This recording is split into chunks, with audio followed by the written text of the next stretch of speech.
Welcome to the Educators Table podcast, where early childhood educators pull up a chair, get real, start conversations, and grow together. Hi, friends.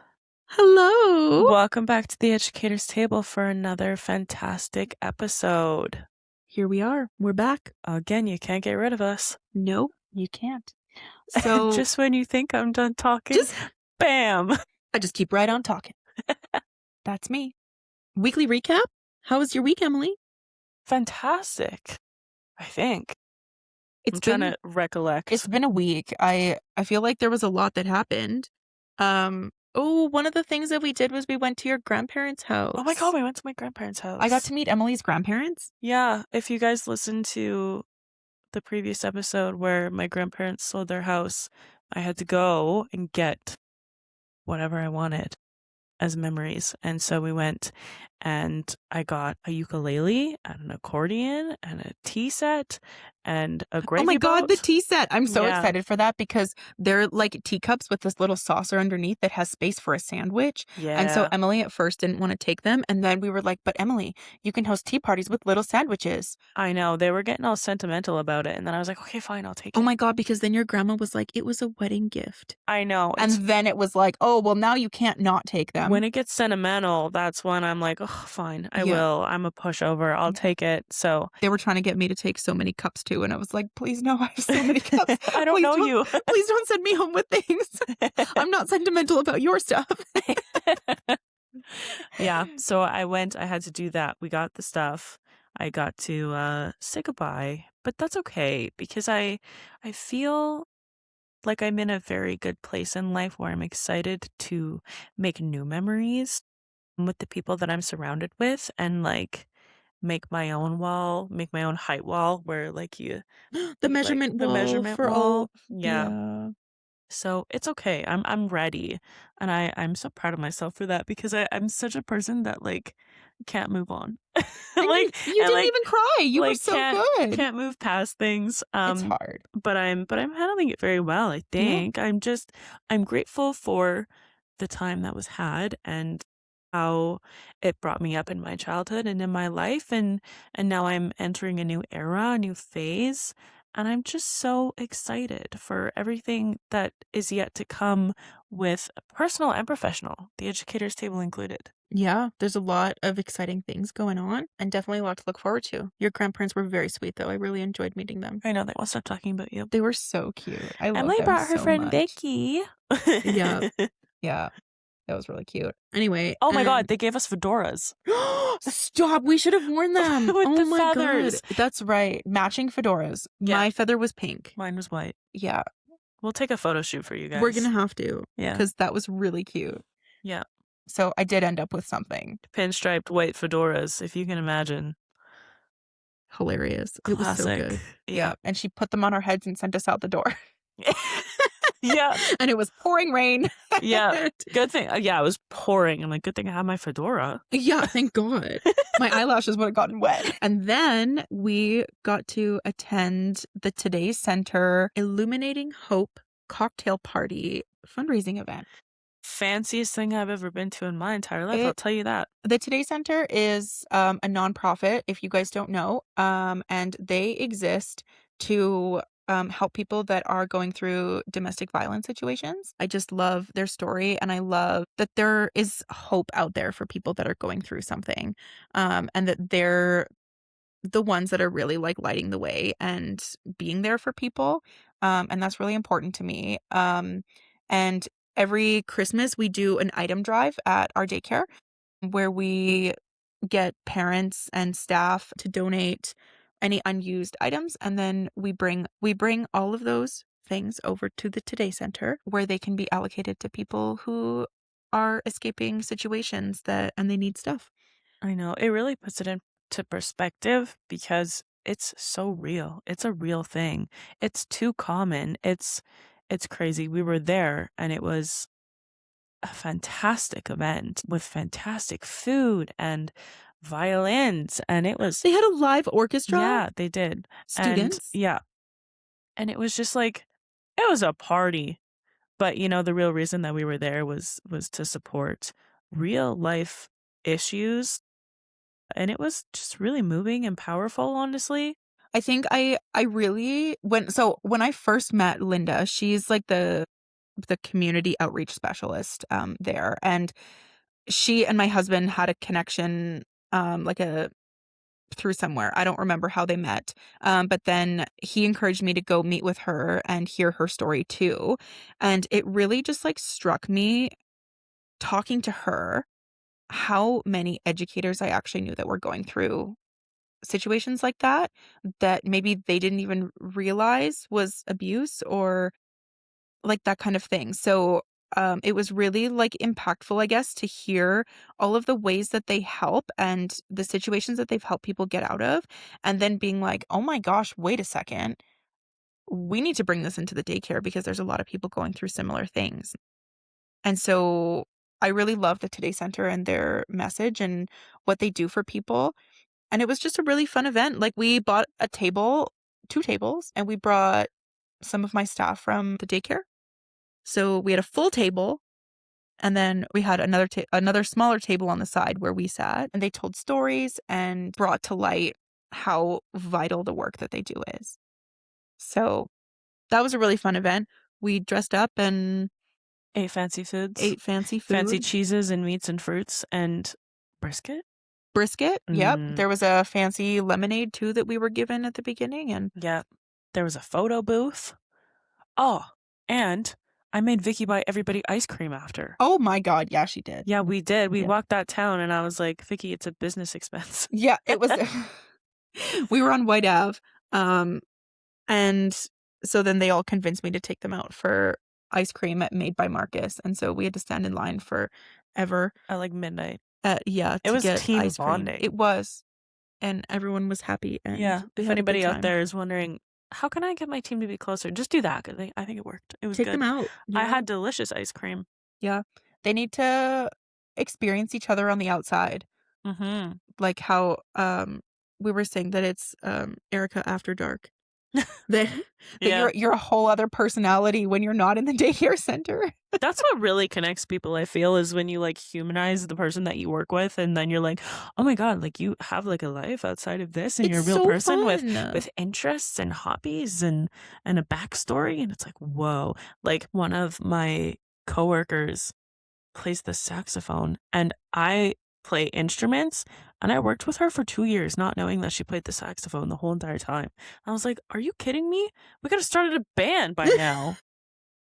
The more you Yeah. know. The more you know, like, you just have to spend time with people outside, to really get to know who they are when they're not in ratio and Yeah. under heavy amounts of stress from educating the children. Educating. Yep. Heavy stress from educating. Yeah, it's a big job. It is. So it's very important that we build relationships. Speaking of building What a relationships. segue. Yeah, we're on Okay. it, on fire. So, Emily and I have, I guess we're moving directions a little bit. We're evolving. We're Let's getting say bigger. we're evolving the educator's table because in this line of work, ever since I started as an educator, I have gone into the areas where I feel called to. And right now, both Emily and I are feeling the call from parents in the daycare world and bridging the gap between Both. educators and Mhm. parents, and just giving parents the resources to feel comfortable and confident in their daycare experience, and then also giving educators the resources to make those connections with parents and to share a little bit of our world with them and to learn a little bit about theirs. Yeah, it's really hard. Um, it's all just a mess. If I'm being honest, it's all just a I mess. think that's the one part that I don't know if I can say everyone, but I would say that a vast majority of educators, when you ask them what the hardest part of the job is, what do they say? Oh, parents is up there. It's like top 3 for sure. Yeah, it's parents. And it's that we're scared of them. We don't know how to talk to them. They They're don't appreciate mean. us. Yeah. You name it. Um, Parents are without a doubt one of the most difficult parts of this job. But guess what else? Parents are also the backbone. Parents, yeah, like when we build relationships with parents, it really gives you an in-depth view into the child that you're dealing with. But how do we do that? Let's talk about it. Let's talk about it. So, we're talking about some of the ways um, that we've engaged with parents and gotten them I just built relationships with them. Mhm. So, when I enroll parents into my center, or when I meet them for the first time, or if I'm showing them how to use the app that we use in the daycare, um, I will always tell them that their educators are going to post photos, or they're going to post notes, or they're going to post like learning stories or some sort of documentation into how their kids' days are going, videos, all sorts of stuff, even just messages.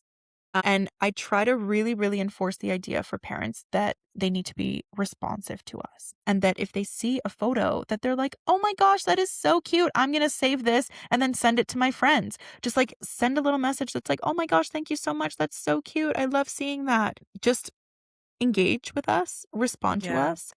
It really feels like you're putting it out into the void. Because you know what? It takes a lot of work to document, and then it takes time out of your day to Make post sure that on you're Brightwheel, posting to make sure that you're posting content of the kids and their every single move, and that and every kid gets a photo that every or, kid gets photos. yeah, Every kid's every single move gets documented on this app, and then you get like nothing back from the not parents, to and feel it's like, oh my appreciated. gosh. But on the flip side, they may have just glanced at it and been like, "Oh my gosh, that's so cute. Okay, now I can get back to work." But we don't know But we don't that. know that. And so I try to really encourage parents to respond to us and to really just engage that. And then so this is really funny because this is something that I've always done behind the scenes that no one caught onto until Emily did. So, Mhm. one of the things that I do is that in the app that we have, there's a way to like message parents from just like the admin side. And so, what I do is I send a message to a couple of parents and I say, hey, would you mind just shooting a quick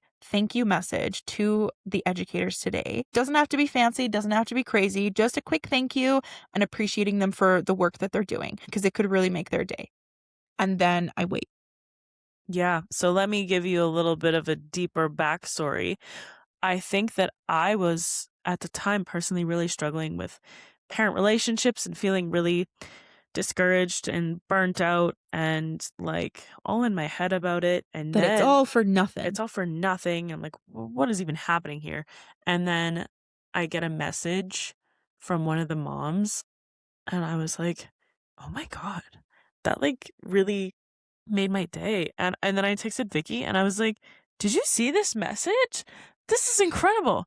Well, guess what? Another message comes. And I was like, crazy. I'm like, what are the chances that two parents are like sending appreciation messages, and then another one does? And I was like, what are you up to, Vicky? There's no way that three parents were like, thank you for the work that you do, all in the same day. But that's sad. But like, I was There's like, no there's way no that we could be way. appreciated 3 There's no way that times? that they could be this nice to me. But like, regardless of it being premeditated, She caught on. She I ca- caught on, and, I like, still appreciated it. that's the thing, is that I messaged probably 5 parents, and 3 got back. So, when you message, like, a few people, like, you don't know how busy their day is. You don't know, like, Yeah. what they're doing today. So, I message in the hopes that at least one person will respond and do it. I had 3 come back, which admittedly is a little fishy. I could have just, like, done a like, just, like, a few at a time, like, maybe done, like, one and then waited 20 minutes and then another one to, like, Yeah. space it out, but I was like, "You know what? They just really need some appreciation today," and I sent the message Yeah. out to parents from a few different rooms, so we all of a sudden, we got a whole bunch of appreciative messages, and even though it was requested on my end, the feelings are real. Yeah, you're really hyping it up too. When I was first like, "Look at this message," and you were like, "Oh my God," you're pretending, I did. fake, fake. I But pretended. but you were like, "No, like I agree. Like she's so right. You guys are so amazing." Da da da. Whatever. And then it all came to fruition, and I was like, "You're a liar," I but it's fine. I mean, Kate, there's only so many times that I can tell you guys that you're I doing a know. good job, We needed that it from you them. believe me, that it needs to come from the parents, because that, like, there's just such a wall between parents and educators, Yeah. and if I can be a part of that in breaking that down, then I wanna do that, because I feel so comfortable talking to parents and talking to people. I'm not afraid to talk to parents, even, the parents that walk in with headphones or that are on the phone when they come into the On center. speakerphone. Mm. Yeah, like, you guys have told me that, because you say that it's hard to build relationships with parents that do that, and I'm like, "Alright, we got this." And so then I make it my mission to seek out those people and talk to them and greet them and try to build the relationships with them until it gets to the point where they don't come in with headphones anymore. Because I think that the headphones or talking on the phone is really, it's not meant to be like a snub to us, but it feels that way from the educator's Yeah, it's side. like, "Hi, I wanna say good morning and see your face," and whatever, and it's like, it just, like, breaks my heart because 'cause It I'm like, does. "I wanna talk to you. Hello, good morning." But they don't Um, always know, and and they're like, so, "No." but I think parents are not used to being interacted with, or they don't know how much you care, because we Mm. really do care Yep. about the parents, and we know that the parents are a huge part of that kid's life. Obviously, they're their parents. They're Yeah. the most important connection that they have. And so why shouldn't we get to know them? And every nugget of information that we get from Is parents, gold. it gives us a deeper insight to who Yeah. that child is and why they behave in certain ways. Yeah, and, like, what's going on, like, inside their lives, or even, like, when the kids tell you things that, like, go on at home, and it's, like, not necessarily a bad thing, but just, like, a little insight of, like, what kinda stuffed animals they have on their bed, or, like, what they Yeah. ate for supper, What or they did that on the they weekend. went to soccer, and that they got a new puppy, and I'm like, "Tell me more. I wanna know all of Yes. it." Yeah. We had a family that they went on a trip, and before they left, we asked them to send us pictures throughout their trip. Do Yeah. you remember that? Yeah. And then every couple of days, they sent us, like, a family photo, or they sent us, like, things that they were doing. Yeah, and then, it wasn't just, like, the teachers of that child, it was everybody, every educator in the center was messaging back about these, like, vacation photos 'Cause that they I were I sending. think that they had gone to, like, Disneyland or Disney Yeah. World or something like that, so they were sending us, like, photos of that, and we were all so engaged and invested in their vacation, and when they got back, every educator knew about it, and so they Mhm. asked them about it, and they could build that connection with the child, and so it really just gave us that into their Mhm. personal lives, and I think that that is so impactful, and it's so important, because parents also wanna share. Like, there's only so many people in the world that really actually care about my kids, and from a parent perspective, having people that care that much about the people that I care about that much, it it's everything. It makes everything so much better, Yeah, it matters to you. and being able to, like, I mean, you guys, the the educators at my center, um, sometimes I feel like they're, forced to love me and my kids, um, 'Cause you eh, pay our wage. because, yeah, because I foot the bill. Yeah, I keep all of your lifestyles Yeah. in place. Thanks, mom. Yeah, I got you. Um, and so there's, like, that element of, I'm like, how much do they really, like, Yeah. wanna know, and, You're like, how just, much do they like, really the care? celebrity and all of.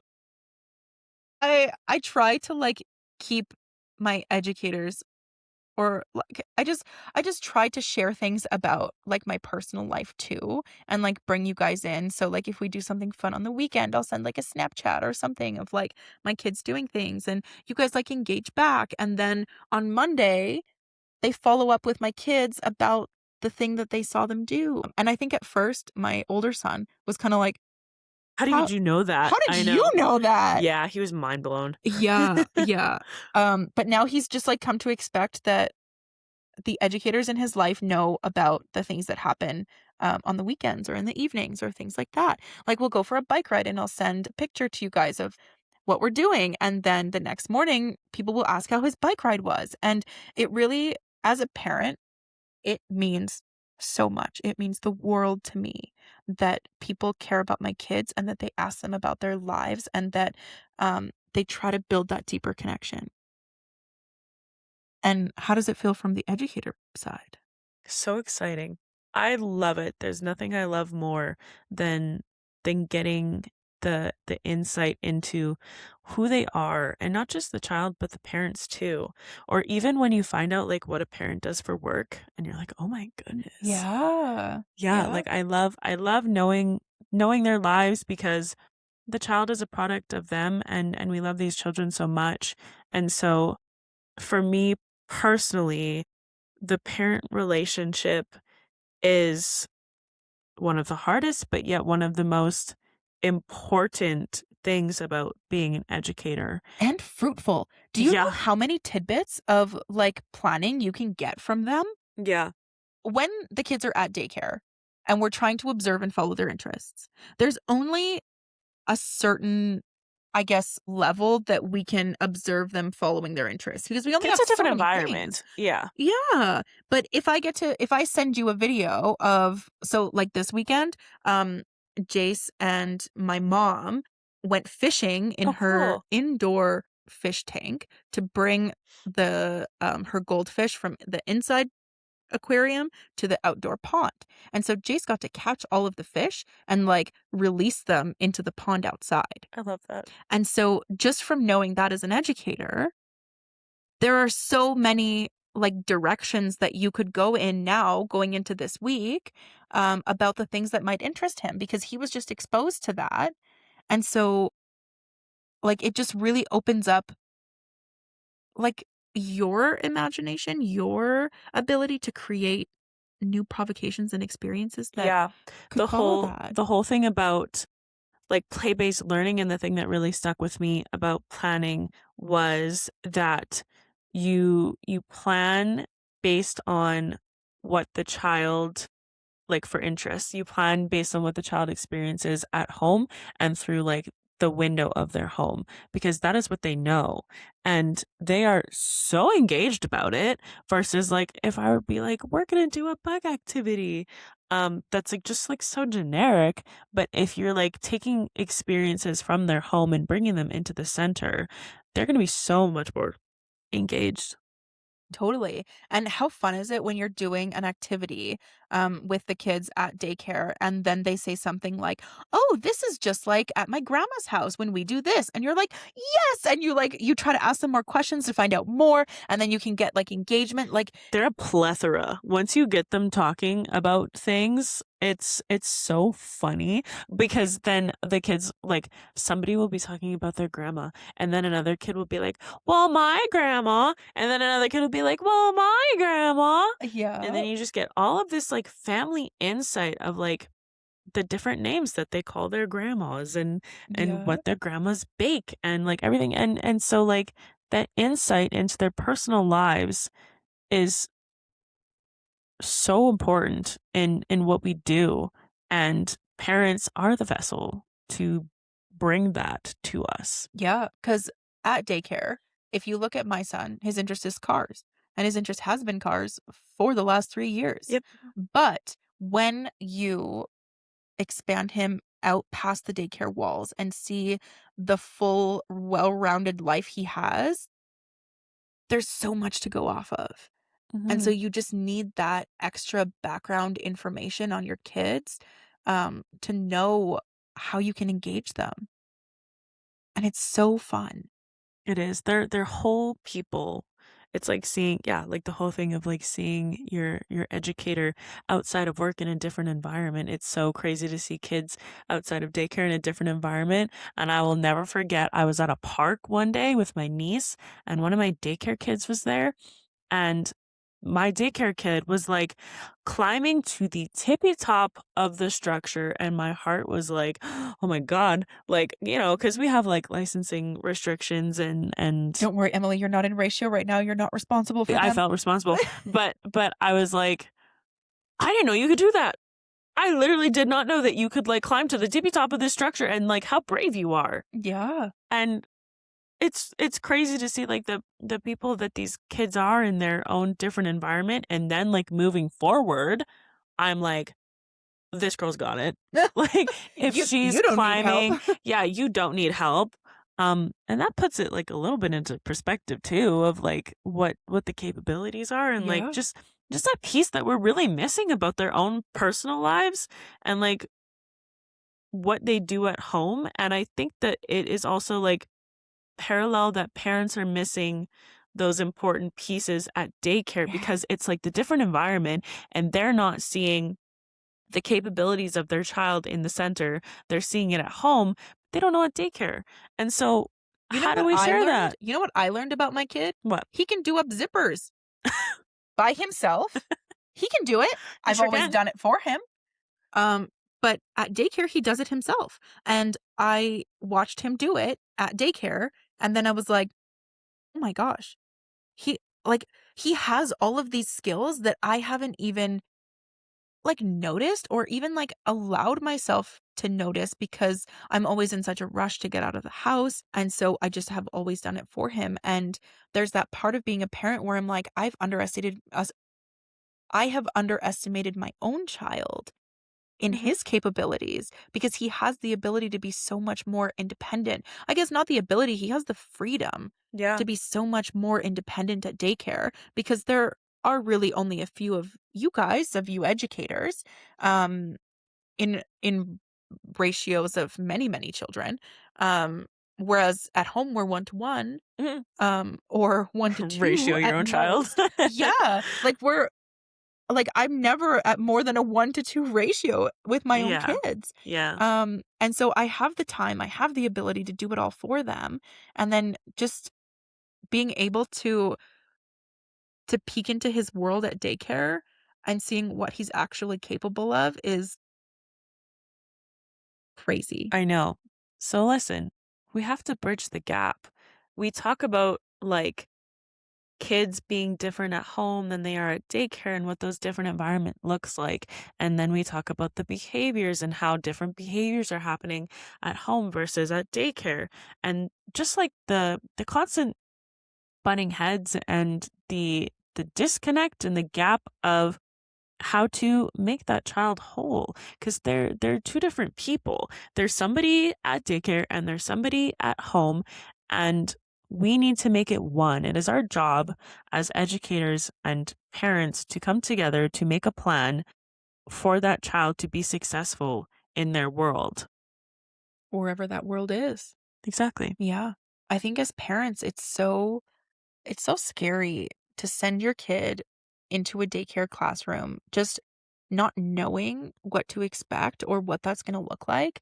And for you guys as educators, especially the ones that have been doing it for years and years and years, for you, it's no big deal. Yeah. Because you just do it all the time. But for those parents, it's their one kid or their second kid. Like they don't have the number of years of experience that you Yeah. guys do.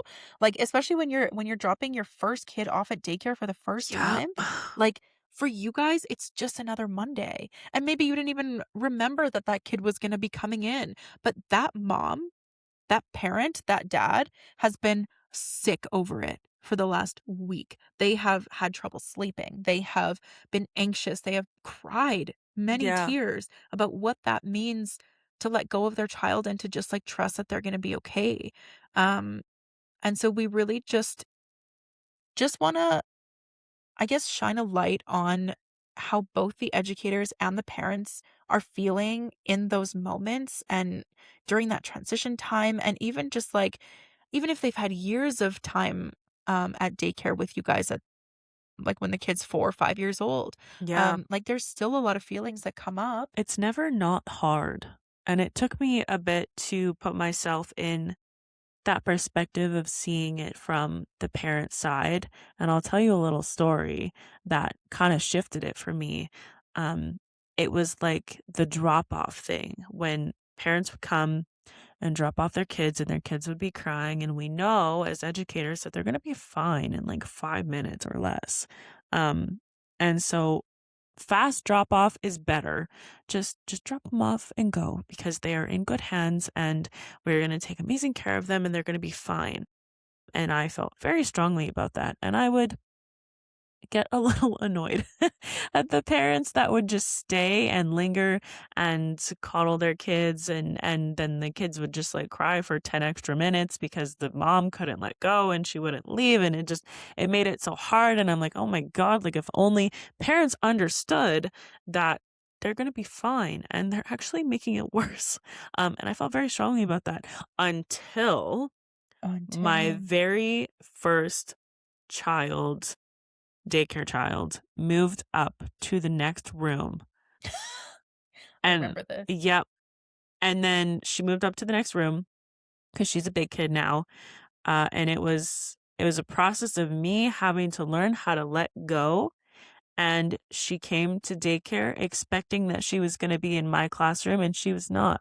She was in the next step of her life, and she was sobbing.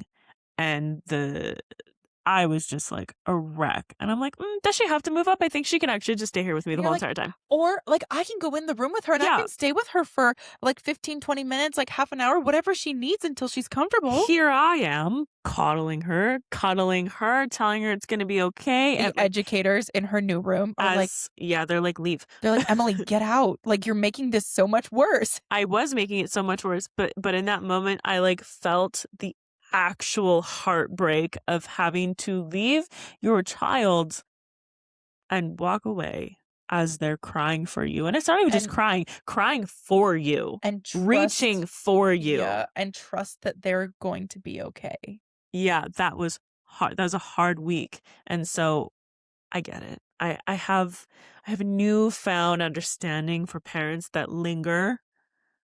Still not the best option, but I get it. Yeah. I get how like or parents will um leave their child and they will be crying whatever and then I always make sure to send a message that like Yes. I'm like as soon as To your kid follow stops up. crying I'm gonna tell you and then it's like before they even get out the door the kid's The, fine and most I'm of the like time. Yeah. they're good. Yeah. They're fine. Yeah. But doing that extra little step of reaching out to the parent to be like, I know it was a hard drop off, but don't worry, they've already stopped crying, they've already moved on. They're happy Maybe playing. Yeah. send a picture or something like that just to really like ease that anxiety in the parents. Cuz I cannot tell you how many parents I have seen that are wiping away tears as they're walking down the hallway out the door and you're like, "Oh, like that I know. it's hard on everyone."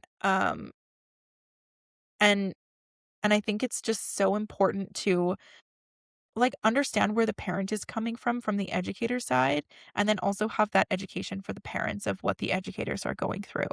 Um, because Because it's a lot for everyone, yeah. and there's so much, I guess, like, assumptions that are made that Mhm. create misunderstandings, and then it creates, like, this wall, Yeah. where the parents think that educators think that they're better than them, and then the educators are feeling like the parents think that they're better than them, when everyone is just struggling and just trying to do Yeah. their best, and We're all just trying to work through it. we're all just trying to work through it, and we're trying to do what's best for the kid. And when educators and parents team up and realize the potential that they have as a team who is guiding this child into like their next phases of life and building skills that are going to follow them forever, it's a magical thing. It is a magical It's thing. magical. I can't tell you how many times as a parent I have reached out for your advice Mhm. on what to do with my kid. Um, And the relationship goes both ways. Like the educator also reaches out and asks for my advice on how to do things with my kid. Um, and when you're able to have that dialogue back and forth that's open, where you understand from both sides that it's all just about the kid, It is. then it just reaches a whole new level of parent engagement and relationships for your daycare. So that's the direction that we feel called to as the educators table. So follow along for this new era Parents and educators, moms, dads, everybody, all the coming together. caregivers in the world coming together to better the child Yes. and yourselves. 'Cause it's gonna make your lives a lot easier when everybody gets along and everybody's on the same page and the same plan for the child that you And you love. guys are gonna have so many planning ideas, it's gonna be insane. And you can make a new bestie, who knows? You honestly, yep, you never know.